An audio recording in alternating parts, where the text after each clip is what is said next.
Stable voice channel में आप लोगों का स्वागत है। आज की कहानी बहुत ही महत्वपूर्ण कहानी है। यह कहानी परिवार से जुड़ी हुई बहुत ही ज्ञानवर्धक कहानी है। एक बार एक व्यक्ति रात में अपने ऑफिस से घर लौट रहा था। उसे ऑफिस से घर लौटने में देर हो गई थी। घर आते ही उसने देखा कि उसका बेटा अभी तक सोया नहीं था। सोनू सिर्फ 6 वर्ष का था। अपने पिता को घर में देख वह बहुत खुश हुआ और उसने अपने पिता से पूछा कि आप 1 घंटे में कितने रुपए कमाते हो। अपने बेटे की आवाज़ सुनकर उस व्यक्ति को कुछ समझ नहीं आया और उसने अपने बेटे को जवाब देते हुए कहा कि मैं 1 घंटे का 100 रुपये कमाता हूँ। अपने पिता की आवाज़ सुनकर उसने अपने पिता से कहा कि क्या आप मुझे 50 रुपये दे सकते हो। उस व्यक्ति को गुस्सा आ गया। उसने सोचा कि बेटा इसीलिए पूछ रहा था वह 1 घंटे में कितने रुपए कमाता है। उसने चिल्लाते हुए अपने बेटे से कहा कि मैं तुम्हें 50 रुपये नहीं दूंगा। तुम मेरी मेहनत की कमाई को बेकार के खिलौने में खर्च करना चाहते हो। यह सुनकर उसका बेटा रोने लगा और अपने कमरे में चला गया। कुछ देर बाद जब उस व्यक्ति का गुस्सा शांत हुआ तो उसने सोचा कि मेरा बेटा कभी मुझसे बिना बात के पैसे नहीं मांगता, तो क्या पता उसे सच में पैसे की ज़रूरत हो। फिर वह उठकर अपने बेटे के कमरे में गया।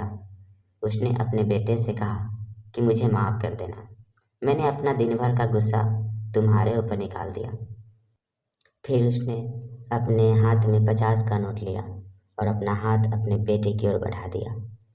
अपने पिता को अपनी ओर 50 का नोट बढ़ाते हुए देख उसका बेटा बहुत खुश हो गया और अपने पिता से 50 का नोट लेने के बाद वह सीधा अपनी अलमारी की ओर भागा और उसमें से कुछ सिक्के निकालकर गिनने लगा। यह देखकर उस व्यक्ति को फिर से गुस्सा आ गया।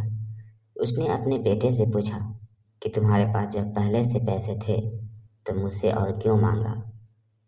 तो अपने पापा की आवाज़ सुनकर वो बोला कि पहले पूरे नहीं थे लेकिन अब यह पूरे हो गए। इतना कहते हुए उसने वह 100 रुपये अपने पिता के हाथ में रख दिया और बोला, आपने कहा था ना कि आप 1 घंटे में 100 रुपये कमाते हैं, तो ये 100 रुपये है। मुझे आपका 1 घंटा खरीदना है। आप कल 1 घंटा पहले घर आ जाना। मुझे अपने साथ बैठकर खाना खाना है और आपके साथ समय बिताना है। इस चैनल को लाइक शेयर और सब्सक्राइब कर लीजिए, जिससे एक मोटिवेशन मिलता है आप लोगों के लिए अच्छी अच्छी वीडियो बनाने के लिए। इस कहानी से हमें यह शिक्षा मिलती है कि इस तेज रफ्तार ज़िंदगी में हम उन लोगों के लिए समय ही नहीं निकाल पाते जो हमारे जीवन में सबसे ज़्यादा महत्व रखते हैं। इसलिए हमेशा ध्यान रखना कि ज़िंदगी में भी हमें अपने माँ बाप, जीवन साथी, बच्चों और अन्य महत्वपूर्ण लोगों के लिए समय निकालें, ताकि हमें एक दिन यह एहसास न हो कि हमने छोटी मोटी चीज़ें पाने के लिए बहुत बड़ा खो दिया है।